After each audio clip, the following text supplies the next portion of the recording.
حضرت عمر رضی اللہ تعالی عنہ کھڑے ہوئے ایک مجمع میں تقریر کر رہے تھے. ایک صحابی ہیں سلمان فارسی رضی اللہ تعالی عنہ، کہنے لگے کہ امیر المومنین نہ تو ہم آپ کی سنیں گے نہ ہم آپ کی اطاعت کریں گے. اسلام کے ابتدائی دور کے سب سے عظیم لیڈر ہیں عمر ابن الخطاب. تاریخ لکھنے والوں نے لکھا ہے کہ ایسی حکومت جیسی عمر ابن الخطاب نے چلائی ہے، جناب رسول اللہ صلی اللہ علیہ وسلم کے بعد اسلام کی جو توسیع ہوئی ہے اس میں بنیادی کردار حضرت عمر رضی اللہ تعالی عنہ کی دور حکومت کا ہے. آپ اپنے کسی ودایت کو پوچھ لو گے نا تو کہے گا بھائی پولیس والے سے اس پر UAPA لگا دو.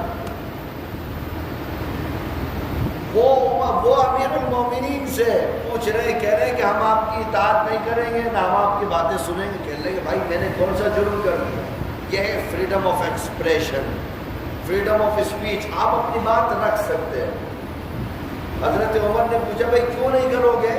کہنے لگے صاحب یہ جو چادر آپ پہنے ہوئے ہیں نا، یمنی چادر، یہ مال غنیمت میں آئی تھی اور کسی کو اتنی چادر نہیں دی گئی تھی کہ اس سے کرتا بن جائے.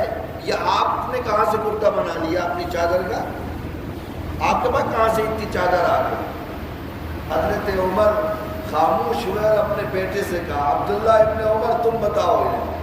تو عبداللہ ابن عمر کھڑے ہوئے، کہنے لگے صاحب اتنی چادر نہ تو ابا کے حصے میں آئی تھی کہ ان کا کرتا بن جاتا، نہ میرے حصے میں آئی تھی کہ میرا کرتا بن جاتا، لہذا میں نے اپنی چادر بھی ابا کو دے دی، دونوں ٹکڑے مل گئے تو ابا کا کرتا بن گیا.